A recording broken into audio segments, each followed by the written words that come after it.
మరి దీని వెనకాల ఆంతర్యం ఏంటి? నరుని కష్టమును బట్టి ఐశ్వర్యవంతుడు కాదు, యెహోవా ఆశీర్వాదము ఐశ్వర్యం ఇచ్చును. ఈ మాట ఎంతమంది నమ్మగలుగుతారు?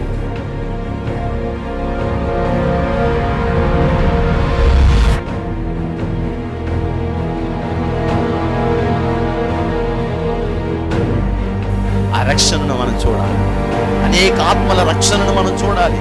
దేవుని యొక్క మందిరంలో దేవుడు చేసే అద్భుత కార్యాలన్నిటినీ మన కన్నులారా మనం చూడాలి.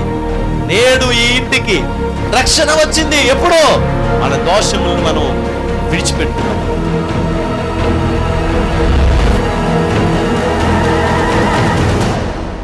నీ పాపములు శారీరకంగా మరలా చేయకుండా సిద్ధపడి, నువ్వు ఇదిగో నా పాపాన్ని నేను వదిలిపెట్టేశాను, ఇదిగో నేను స్తుతిస్తున్నాను, నేను తప్పు చేశాను ప్రభా అని నువ్వు ఎప్పుడైతే వదిలేసి దేవుని దగ్గర ప్రార్థన చేయడం మొదలుపెడతావో, పరిశుద్ధాత్మ అగ్ని వచ్చి నిన్ను తాకి శుద్ధి చేసి ఈ పాపములో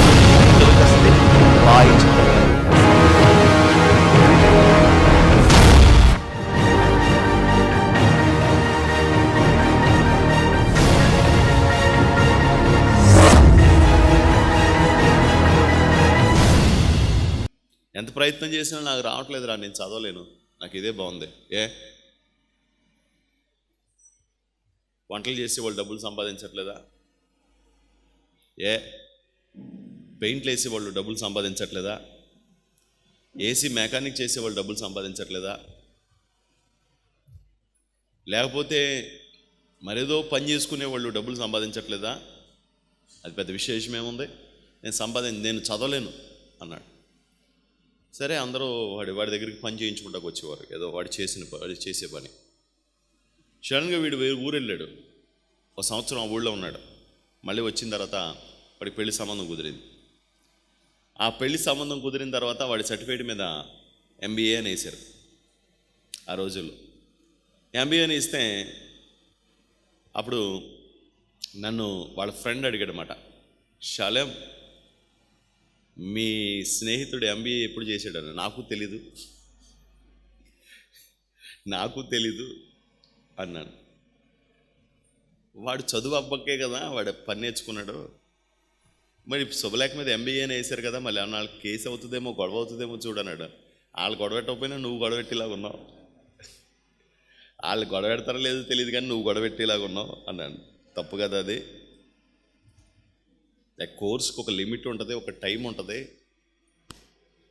డిగ్రీ చదవాలంటే 3 సంవత్సరాలు ఉంటుంది, ఇంజనీరింగ్ చేయాలంటే 4 సంవత్సరాలు ఉంటుంది. అది పరిధి కాలం లేకుండా ఆడు చదువు పూర్తి చేసేసానంటే అది చాలా తప్పుగా ఉంటుంది. నువ్వు ఆలోచించు, వాడు నిన్న మొన్నటి దాకా మనతో తిరిగాడు, MBA అని పెట్టుకున్నాడు కార్డు మీద అని అంటే మనసు పట్టలేక నేనే అడిగాను. నా మీద చాలా పెద్ద కేకలేసాడు. MBAలో చాలా రకాలు ఉంటాయంట, అది నాకు అప్పుడే తెలిసింది. మనం ఏమీ కాలేజీకి వెళ్ళకపోయినా సరే సర్టిఫికేట్ తెచ్చుకోవచ్చంట, అదొక MBA అంట. మనం ఏ కాలేజీకి వెళ్ళకపోయినా సరే MBA సర్టిఫికేట్ తెచ్చుకోవచ్చంట. ఈ MBA శుభలేఖలు వేసుకుంటాకి తప్ప మరి దేనికి పనికిరాదు. ఇలా కొనుక్కునే డిగ్రీ శుభలేఖలు వేసుకుంటా కూడా కొన్నిసార్లు పని చేయకపోవచ్చు. ఇలా కొనుక్కొని తెచ్చుకునే ఇంజనీరింగ్ ఆ సర్టిఫికెట్ దేనికి పనిచేయదు. అర్హత లేదు, కానీ అర్హతను సృష్టించుకున్నాం. అర్హతను సృష్టించుకుంటే వచ్చేది ఏమవుతుందంటే, ఒకవేళ ఇది ఫలానా అనుకుంటారు తప్ప ఆ పని చేసేటప్పటికి మాత్రం ఆ ప్రతిభను చూపించలేక వాళ్ళు ఏమవుతారంటే కిందకి జారిపోతారు. చాలామంది ఫేక్ సర్టిఫికెట్లు పెట్టి మాకు ఎక్స్పీరియన్స్ ఉందని మరొకటి ఉందని చెప్పేసి ఫేక్ సర్టిఫికెట్లు పెడతా ఉంటారు ఉద్యోగం వచ్చేప్పుడు. సహజంగా ఉద్యోగానికి డైరెక్ట్గా ప్రతి ఓడికి ఎవరు కావాలంట? ఎక్స్పీరియన్స్ ఉన్నవాడే కావాలంట. మరి ప్రతి ఓడికి ఎక్స్పీరియన్స్ ఎక్కడి నుంచి వస్తుంది? ఎవడో ఒకటి ఉద్యోగం ఇస్తేనే కదా ఎక్స్పీరియన్స్ వస్తుంది. అది 15,000 ఇచ్చినా వాడికి ఎక్స్పీరియన్స్ ఉందా, ఎంత ఉంది, 2 సంవత్సరాలు ఉందా అంటాడు. అప్పుడు ఏదో కంపెనీ దగ్గరికి వెళ్ళి మీకు ఇంత డబ్బులు ఇస్తామండి అంటే వాళ్ళు మా దగ్గర 2 సంవత్సరాలు సర్వీస్ చేశాడు, లేకపోతే సంవత్సరం సర్వీస్ చేశాడని వాళ్ళు సర్టిఫికేట్ ఇస్తారు. అది తీసుకొని తిరిగి పెట్టి ఇస్తారు. కానీ పని ఎక్కడి నుంచి వస్తుంది? ఓకే, సర్టిఫికేట్ అంటే వస్తుంది డబ్బులు ఖర్చు పెట్టుకుంటే, కానీ పని ఎక్కడి నుంచి వస్తుంది? పని రాదుగా. దాంట్లో కొంచెం పని సాధించుకుని వెళ్ళేవాళ్ళు కొంతమంది అయితే, సాధించలేక చతుకులు పడిపోయిన వాళ్ళు, ఇంకా వెనక్కి వెళ్ళిపోయిన వాళ్ళు మరి కొంతమంది. ఈరోజు నేను అంటున్నాను, దేవుని దగ్గర మనం కల్పించుకునే అర్హతలు ఏమీ పనికిరావు. దేవుని దగ్గర మనం సృష్టించుకున్న అర్హతలు పనికిరావు. పాస్టర్ గారు, నాకు రాత్రి దర్శనం వచ్చిందండి, అది నువ్వు కల్పించుకున్న అర్హత. రాత్రి నాతో దేవుడు మాట్లాడాడండి, అది నువ్వు కల్పించుకున్న అర్హత. అది నిజంగా వచ్చుంటే వేరే విషయం. కానీ ఒకవేళ మనం క్రియేట్ చేసుకుని, మనం సృష్టించుకుని, మనకి మనమే ఓ సర్టిఫికేట్ మనం క్రియేట్ చేసుకుని, నేను ఫలానా అని చెప్పి మనం సృష్టించుకునే దాని అర్హత కాదు. దేవుడు మనకి ఇస్తేనే అర్హత తప్ప మనకి ఇవ్వకపోతే అది అర్హత ఎప్పటికీ కాదు. ఈరోజు ఆ అర్హత దేవుడి దగ్గర నుంచి సంపాదించుకోవాలి మనం. ఆ అర్హత దేవుడి దగ్గర నుంచి రావాలి మనకి. దేవుడికి స్తోత్రం, హల్లెలూయా. ఈ లోకంలో ఉన్న చదువులు, ఈ లోకంలో ఉన్న ప్రతిభ, మనం ఒకవేళ ఫేక్ని సృష్టించవచ్చు, కానీ దేవుని దగ్గర మాత్రం మనం అబద్ధాన్ని సృష్టించలేం. ఆయన కళ్ళకి ఏది మరుగ్గా లేదు, అన్నీ ఓపెన్గా ఉన్నాయి. మనం అవునన్నా కాదన్నా సరే ఆయన చెప్పిందే ఫైనల్. ఆయన మనకు అర్హత ఇచ్చాడా, అది వస్తుంది. ఆయన మనకు అర్హత తీసేసాడా, అది మనం ఎంత కల్పించుకుందామన్నా మనకి రాదు. కాబట్టి ఈరోజు నేను చెప్పాలనుకుంటున్న విషయం ఏంటంటే, మనం దేవుని చేత నడిపించబడే మనం 2 రకాలైన అనుభవాల చేత నడిపించబడతా ఉంటాం. ఒకటి దేవుని ఆత్మచేత, మరొకటి భ్రమపరుచు ఆత్మచేత. ఒకటి దేవుని ఆత్మచేత, మరొకటి దయ్యపు ఆత్మచేత. ఒకటి దేవుని అగ్ని చేత, మరొకటి అన్య అగ్ని చేత. ఈ రెండింటి మధ్యలో ప్రతి క్రైస్తవుడి జీవితం కొనసాగుతూ ఉంటుంది. కానీ దాన్ని మనం గుర్తుపట్టేది ఎలాగా, దాన్ని గమనించేది ఎలాగా, ఎలా గమనించగలుగుతాం? మనం పాట పాడుకుంటాం, మండుచున్న పొదలో నుండి సర్వశక్తిమంతుడు ప్రత్యక్షమయ్యి, మండుచున్న పొదలో నుండి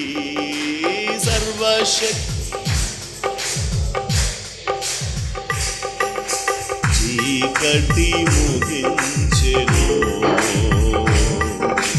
వెలుగుగా నన్ను మార్చెను. చీకటి ముగించెను,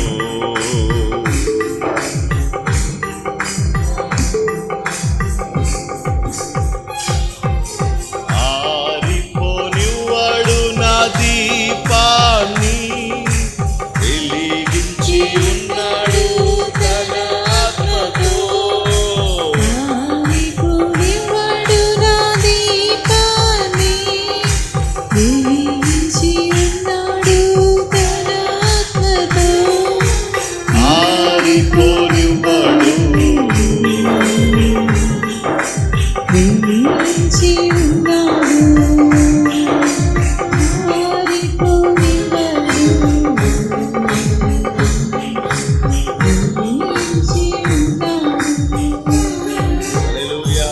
మండుచున్న పొదలో నుండి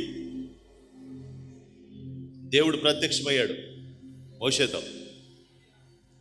మోషేకు ప్రత్యక్షమై మోషేతో దేవుడు మాట్లాడుతున్నాడు, మోషే నీ పితరుల దేవుడు నేను.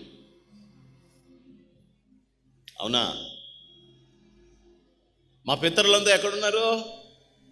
నీ పితరులందరూ నువ్వు ఉన్న దేశంలోనే ఉన్నారు, కానీ వాళ్ళు నువ్వు పితరులని గుర్తుపట్టలేకపోతున్నావు, మర్చిపోయావు. వాళ్ళని బయటికి తీసుకురావాల్సిన బాధ్యత నీ మీద లేదా? ఉంది. కానీ నేనెంతటోడినయ్యా, నా బలం ఎంత, నేనెంత, నా శక్తి ఎంత? ఒకరిని చంపి వచ్చాను, మళ్ళీ ఆ ఊరు వెళ్తే నన్ను చంపేస్తారు వాళ్ళు. నేను ఆ దేశానికి వెళ్ళి వాళ్ళందరినీ ఎలా తీసుకొస్తాను? నా శక్తి చేత, నా బలం చేత నేను ఆ కార్యం చేస్తాను. నువ్వు వెళ్ళు, నేను వాళ్ళందరినీ నీ ద్వారా బయట తీసుకుని వస్తాను. దేవుడు బలపరుస్తాడు. ఇది ఆయన్ని పొదలో ప్రత్యక్షమైన వాడు మాట్లాడుతున్న మాట. ఇది చాలా విలువైన మాట. నాకు ఈ మాట చదివినప్పుడల్లా రోమన్ లెక్కపరుచుకుంటూ ఉంటాయి. ఏంటంటే, పొదలో ఉన్నవాని కటాక్షము నీ తల మీదకి వస్తా అంటాడు యోసేపుని దీవిస్తూ మోషే. పొదలో ఉన్నవాని కటాక్షం చాలా గొప్ప కటాక్షం. అది పొదలో ఉన్నవాడు మాట్లాడుతూ ఉన్నాడు. పొదలో ఉన్నవాడు దర్శిస్తూ ఉన్నాడు. పొదలో అగ్ని మండుచూ ఉందంట. ఏమవుతుంది? పొదలో అగ్ని మండుచూ ఉందంట. చెప్పండి, చెప్పండి.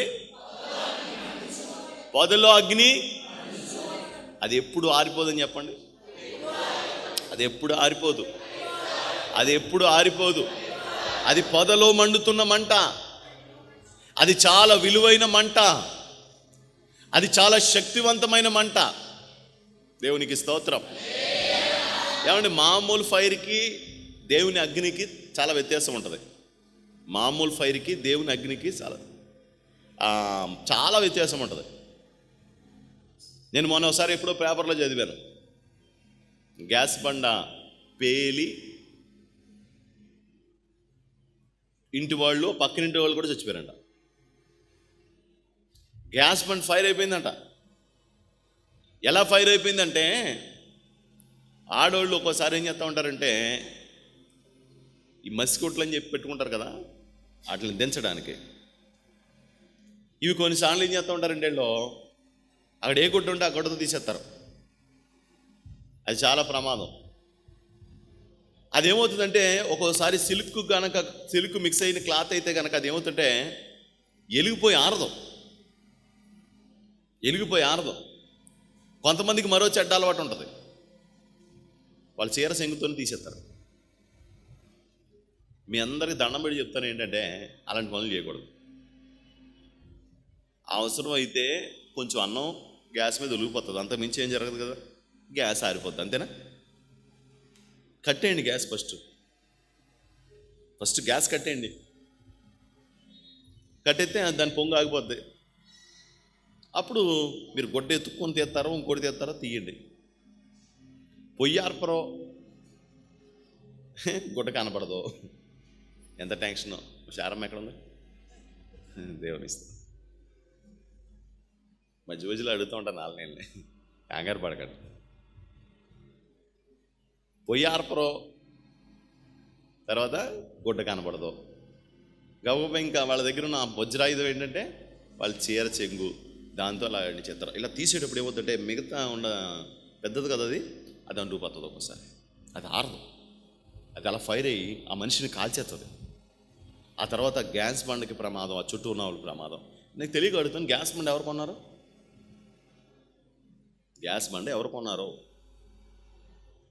గ్యాస్ బండ ఎవరు కొనుక్కున్నారో? మీ ఇంట్లో గ్యాస్ బండ ఎవరు కొంటారో? గ్యాస్ బండకు వాండరు ఎవరు? అగ్గిపుల్లకి వాండరు ఎవరు? మరి దానికి బుద్ధి లేదా? దేనికి? గ్యాస్ బండ కదా, అగ్నికి. మరి ఎందుకు ఫైర్ అవుతుంది? అది ఆ అగ్నికి ఏమీ తెలీదు. నేను చెప్పే మాట అర్థమైతే మీకు అర్థమవుతుంది. ఆ అగ్నికి ఏమీ తెలియదు. కానీ ఈ అగ్నికి అలాంటిది కాదు. ఇది అది మన ఇంట్లో ఉంటే మన ఇంట్లో ఎటువంటి ప్రమాదం రాదు. దానికి ఎవరిని కాల్చాలో, ఇది నా వాండర్ వంట చేస్తుంది, నా వాండర్ నేను కాల్చకూడదు అనుకుంటుందా? దానికి తెలీదు, దిక్కుమాలింది అది. ఆ అగ్ని ఏ అగ్నిది? నార్మల్ కామన్ అగ్ని అది. అది ఎవరినైనా కాల్చేస్తుంది. కానీ దేవుని అగ్ని ఉంటుంది. కాలుతుందా? శత్రువుకు మాత్రమే అది అగ్ని అవుతుంది. నీకు మాత్రమే అవుతుంది తెలుసండి, ఆశీర్వాదం అవుతుంది. నీకు మాత్రం అభిషేకం అవుతుంది. నీకు మాత్రం అగ్ని వస్తే ఆనందం కలుగుతుంది. అది దేవుని అగ్నికి మామూలు అగ్నికి తేడా. అది తగలెట్టేస్తుంది, ఎవరిని వాళ్ళని చూడదు. కానీ అలాంటి అగ్ని కాదు ఇది. ఇది దేవుని అగ్ని. స్తోత్రం చెప్పండి. ఏ అగ్ని? దేవుని అగ్ని వేరు, అన్ని అగ్ని వేరు. ఇప్పుడు మోషేతో మాట్లాడుతున్న అగ్ని ఏమంటారో? దేవుని అగ్ని. మోషేతో దేవుని ఆత్మ మాట్లాడుతున్నాడు. మోషే మోషే మోషే, నేను నిన్ను ఏర్పరుచుకున్నాను మోషే, నువ్వు వెళ్ళి వాళ్ళని తీసుకొచ్చే అన్నాడు. ఇప్పుడు అన్య అగ్ని కూడా మరొకటి ఉంది. అన్య అగ్ని కూడా మరొకటి ఉంది. ఈ అన్య అగ్ని వేరేగా ప్రవర్తిస్తూ ఉంటుంది. ఇప్పుడు అన్య అగ్ని అని పెట్టుకున్న చాట లౌకిక ఆత్మ, భ్రమపరుచు ఆత్మ, లేకపోతే దురాత్మ అనే మాట పెట్టుకోండి. ఏం చెప్పాను? ఇక్కడ పెట్టుకోండి. ఏ అగ్నికి? అన్ని అగ్నికి. అయితే ఇంకో అగ్ని ఉంది, పరిశుద్ధాత్మ దేవుని అగ్ని. అంటే దేవుని యొద్ద నుంచి వచ్చే అగ్ని. ఈ అగ్ని వేరు, అది లౌకికమైనది కాదు, ఖచ్చితత్వమైనది. అగ్ని ఏముంటుంది? ఖచ్చితత్వం ఉంటుంది అగ్నిలో. కాల్చడం మొదలెట్టిందంటే మొత్తం కాల్చుకుని వెళ్ళిపోతాయి. ఏం కాలుతుంది తెలుసా? తేడా అంతా కాల్చుకెళ్ళిపోతుంది, చెడంతా కాల్చుకెళ్ళిపోతుంది. సేఫ్ను మాత్రం ఉంచుతుంది. అంటే నీకు కావాల్సింది, అవసరమైంది మాత్రమే ఉంచుతుంది అగ్ని. అది లౌకికమైనది కాదు, అది లోక సంబంధమైనది కాదు, చాలా పవిత్రమైనది, శ్రేష్టమైనది. రెండోది మనం ఆలోచన చేస్తే కనుక, ఆ ఆత్మ ఎప్పుడైతే మన మీదకి వస్తుందో మనకి జ్ఞాన వివేకములు కలిగిన అనుభవం ఏర్పడుతుందంట. ఈరోజు నేను కొన్ని విషయాలు నేను మీకు చెప్పాలనుకుంటున్నా. అదేంటంటే, దేవుని ఆత్మ, దేవుని అగ్ని, అన్య అగ్ని. అనండి ఒకసారి. దేవుని అగ్ని వస్తే మనిషి ఎలా అవుతాడు? మనిషి ఏం చేస్తాడు? ఎలా ప్రవర్తిస్తాడు? అలాగే అన్య అగ్నితో ఉంటే ఆ మనిషి ఎలా ప్రవర్తిస్తాడు, ఏం చేస్తాడు? దేవుని అగ్ని, అన్య అగ్ని రెండు మందిరంలో ఉంటాయి. ఈ ప్రజలు మందిరంలోనే ఉంటారు, ఆ ప్రజలు మందిరంలోనే ఉంటారు. వీళ్ళు కూడా ఆరాధనలో పాట పాడతారు, వాళ్ళు కూడా ఆరాధనలో పాట పాడతారు. వీళ్ళు కూడా ప్రార్థన చేస్తారు, వాళ్ళు కూడా ప్రార్థన చేస్తారు. దీనికి రెండింటికి వ్యత్యాసం. స్తోత్రం. హల్లెలూయా, హల్లెలూయా. నిర్గమకాండం 3వ అధ్యాయంలో కనబడే దేవుని అగ్ని ఒకటి. అయితే అన్య అగ్ని మరి ఎక్కడ ఉందని మనం ఆలోచన చేస్తే, సంఖ్యాకాండం 16వ అధ్యాయం 1వ వచనంలో ఉంది. చదువు. లేవి ముని మనముడును, కహాతుకు మనముడును, ఇస్హారు కుమారునగు కోరహు, రూబేనీలలో ఎలియాము కుమారులైన దాతాను, అబీరాములను, పేలేతు కుమారుడైన ఓనును యోచించుకుని ఇశ్రాయేలీలలో పేరు పొందిన సభికులను సమాజ ప్రధానులైన 250 మందితో మోషేకు ఎదురుగా లేచి, మోషే అహరోనులకు విరోధముగా పోగుపడి, మీతో మాకిక పని లేదు, మీతో మాకు పని లేదు. ఇంకా ఏ గోత్రాలు కలిసినాయి? ఏ గోత్రాలు కలిసినాయి? 2 గోత్రాలు కలిసినాయి. ఒక గోత్రమేమో లేవి గోత్రం, మరో గోత్రమేమో రూబేను గోత్రం. ఈ 2 గోత్రాలు కలిసి ఏమంటున్నాయంటే, మాకు మీతో పని లేదు ఇక. చదువు. ఈ సర్వ సమాజములోని ప్రతివాడును పరిశుద్ధుడే. ఈ సర్వ సమాజములోని ప్రతివాడు పరిశుద్ధుడే. యెహోవా వారి మధ్యనున్నాడు. యెహోవా సంఘం మీద మిమ్మును మీరే హెచ్చించుకొనుచున్నారని అనగా, మోషే ఆ మాట విని సాగిలపడెను. అటు తరువాత అతడు కోరహుతోను వాని సమాజముతోను ఇట్లనెను, తనవాడు ఎవడో, పరిశుద్ధుడు ఎవడో రేపు యెహోవా తెలియజేసి వానిని తన సన్నిధికి రానిచ్చును. ఆయన తాను ఏర్పరచుకొనిన వానిని తన యొద్దకు చేర్చుకొనును. ఇలాగు చేయుడి, కోరహును అతని సమస్త సమూహమైన మీరును దోపార్తులను తీసుకొని వాటిలో అగ్ని ఉంచి రేపు యెహోవా సన్నిధిని వాటి మీద దోపద్రవ్యం వేయుడి. చాలండి. ఆయన చాలా స్ట్రిక్ట్గా చెప్పేస్తున్నాడు. అందరూ వచ్చేసారంట రెడీ చేసుకుని. ఏంటి? దోపార్తులు పట్టుకొని వచ్చేసారంట. ఎంత చక్కటోళ్ళు చూడండి. దోపార్తులు రెడీ చేసేసుకున్నారు, దోపార్తులు పట్టేసుకున్నారు, పట్టుకొని వచ్చేసారు. ఈ కోరాహు, దాతాను, అబీరాము అన్నవాడు వచ్చేసి, మోషే నువ్వు ఒక్కడవే పరిశుద్ధుడువా? నువ్వు ఒక్కడవే నీతివంతుడువా? నువ్వు ఒక్కడవే యథార్థవంతుడువా? నువ్వు ఒక్కడవే పరిశుద్ధుడువా? ఈ సమాజంలో అందరూ పరిశుద్ధులే. అంటే దేవుని అగ్నికి, అన్య అగ్నికి వ్యత్యాసాల్లో మొట్టమొదటి పాయింట్ చెప్తున్నానంటే, దేవుని ఆత్మ ఏ మనిషిలో అయితే లేదో ఆ మనిషికి తగ్గించుకోవడం రాదు. ఏం రాదు? తగ్గించుకోవడం రాదు. ఇదే ఫస్ట్ పాయింట్. నేను 7 పాయింట్లు చెప్తాను దరిదాపు. ఈ 7 పాయింట్లలో ఒకవేళ ఏదైనా కొన్ని పాయింట్లు కనుక మీరు మిస్ అయ్యి ఉంటే అవి సరి చేసుకోవడానికి అవకాశం ఉంటుంది. నేను చెప్పిన 7 పాయింట్లు కనుక మీలో కనుక ఉంటే మీరు టోటల్గా దురాత్మ చేత నడిపించబడుతున్నట్లు లెక్క.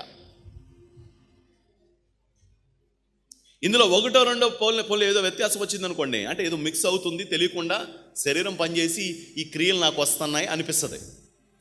లేదండి 7 మాలో ఉన్నాయండి అన్నారు అనుకోండి, మీరు ఫిక్స్ అయిపోవచ్చు. ఏమని? నేను అన్ని అగ్ని చేత నడిపించబడుతున్నాను, దురాత్మ చేత నడిపించబడుతున్నాను అని. అలా అన్ని అగ్ని ఉంది, దేవుని అగ్ని లేదు. ఏముంటుందంటే మొట్టమొదటి పాయింట్లో తగ్గించుకునే స్వభావం ఉండదంట. తగ్గించుకునే ఇష్టపడరాళ్ళు, తగ్గించుకోరు. వాళ్ళు చేసింది వాళ్ళు, లేకపోతే వాళ్ళకి ఆ విషయంలో ఏమాత్రం అవగాహన లేదు, కానీ ఏం చేస్తారంటే నోరేసి పడిపోతూ ఉంటారు. ఎంత తిరుగుబాటు స్వభావమో, ఎంత వ్యతిరేకమైన స్వభావమో వాళ్ళలో పనిచేస్తూ ఉంటుంది అన్నమాట. ఇక అసలు వాళ్ళు ఎంత ఎంత చెప్పినా సరే ఏం చేశారంటే తగ్గించుకోరు. ఎందుకు తగ్గించుకోవట్లేదు? అంటే ఒరిజినల్గా సాత్వికం వేరు, సాత్వికాన్ని మనం ప్రదర్శించడం వేరు. ఇక సాత్వికం అనే కంటెంట్ కనుక మనలో ఉంటే నువ్వు ఎంత రెచ్చగొట్టినా వాళ్ళు అలాగే ఉంటారు. ఈ ఉద్రేకం అనే కంటెంట్ కనుక వాళ్ళలో ఉంటే కనుక కొంతసేపు మాత్రమే నిలబడగలుగుతారు. కొంతసేపటికి వాళ్ళు ఏమవుతారంటే అలా దిగిపోతారు. మళ్ళీ వచ్చేస్తుంది వాళ్ళలో అసలైన స్వరూపం, అసలైన రూపం, అసలైన విధానం వచ్చేస్తుంది. మొన్న ఒక వీడియో చూశాను నేను. ఆ వీడియోలోని ఏమండి రెస్టారెంట్లోని ఒక ఆమె భోజనం చేస్తుంది. స్పూన్ ఒకటి, ఫోర్క్ ఒకటి పట్టుకుని ఇలా లాగి అని తింటుంది. ఆ తర్వాత ఆవిడే మళ్ళీ ఇంట్లో తింటుంది. ఈ 2 వీడియోలు పెట్టాడు, మీలో కొంతమంది చూసే ఉంటారు. ఎవరు తెలుసండి? మంచి గిన్నోటి పెట్టుకుని ఎదురుగా నైట్ కూడా వేసుకొని ఇలా ఇలా ఇలా ఇలా ఇలా కలిపేసి అంత మొదలు చేసి తిన్నాడు. అదేంటిది చెప్పండి? ఇదేంటి? ఇంట్లో కూడా అలా తినచ్చు కదా, ఇంట్లో కూడా అలా తినచ్చు కదా. అబ్బే అది రాదు, ఎంత ప్రయత్నం చేసినా సరే ఒరిజినాలిటీ ఏమవుతుంది, కాసేపటికి బయటకు వచ్చేస్తుంది. ఇంకో విషయం చెప్పనండి, వాళ్ళకి అలా తినకపోతే తృప్తి ఉండదు. ఏముండదు? అలా తినకపోతే తృప్తి ఉండదు వాళ్ళకి, అలాగే తినాలి. వాళ్ళకి అదే ఇష్టం, అదే ఇష్టం. లాస్ట్ అంటేనే వాళ్ళకి ఆనందం. అంటే వాళ్ళకని కాదు, మనలో కూడా 3 మంది ఉన్నాం, మనం చెప్పుకోం. ఇక్కడ అలా ఎందుకు తింటాం, అఫీషియల్గా ఇలా ఇలా ఇలా ఇలా ఇలా కలుపు. ఇక్కడ అలా ఎందుకు తింటాం, ఇంట్లో మన గదిలో కూర్చుని మనం అలా తింటాం. అంటే ప్రతి మనిషిలోనూ నటించేది ఒకటి ఉంటుంది, ఒరిజినల్గా ఉండేది మరొకటి ఉంటుంది, ఖచ్చితంగా ఉంటుంది. మనం పైకి చేసేదంతా కూడా ఒరిజినల్ కాదు, పైకి కనపడేదంతా ఒరిజినల్ కాదు. వీళ్ళకి తగ్గించుకోవడం రాదు. నువ్వు ఎంత తగ్గించుకుందామని వాళ్ళు ప్రయత్నం చేసినా సరే వాళ్ళు తగ్గించుకోలేరు. మొదట దేవుని ఆత్మ ఎవరిలో అయితే ఉందో వాళ్ళు తగ్గించుకుంటారో, దేవుని ఆత్మ ఎవరిలో అయితే పని చేయట్లేదో అన్ని అగ్ని మాట వాళ్ళ దగ్గర ఉన్నది, వాళ్ళు ఏం చేయలేరు, తగ్గించుకోలేరు. వాళ్ళకి అది ఇష్టం, తగ్గించుకోలేని తత్వం అది. నా దేవుని పిల్లారా, నీలో దేవుని ఆత్మ పనిచేస్తే గనక నీకు తగ్గింపు స్వభావం వస్తుంది. నీలో అన్ని అగ్ని గనక పనిచేస్తూ ఉంటే నీకు నీవే హెచ్చించుకునే స్వభావం, నీకు తగ్గింపు రాదు. కోరాహు, దాతాను, అబీరాము ఏమంటున్నారు తెలుసా? ఈ సమాజంలోని అందరూ పరిశుద్ధులే. నువ్వు పరిశుద్ధుడివి? నువ్వే పరిశుద్ధుడువా? మేము కూడా పరిశుద్ధులమే. అంటే వీళ్ళకి ఏంటి స్వభావం? తమను తాము హెచ్చించుకునే స్వభావం. మొదటి వాక్యంలో దొరికిపోయారు వీళ్ళు. యేసుప్రభు ఏమన్నారు?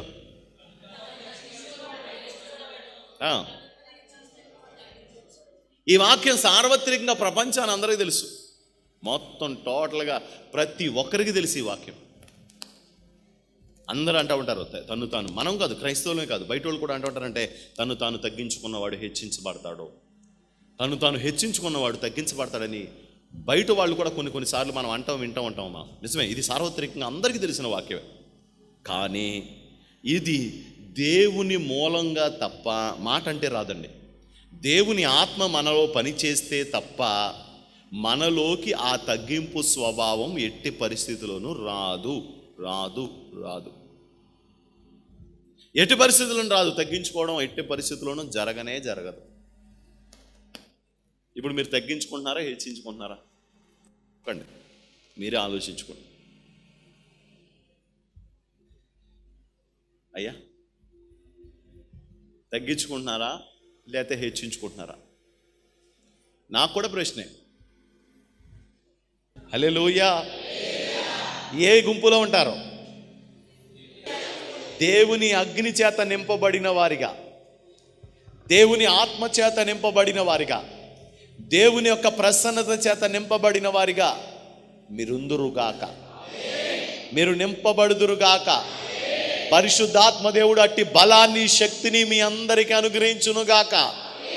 అలాంటి ప్రభావం, ప్రసన్నత ఇప్పుడే మీ అందరిలో పనిచేయునుగాక.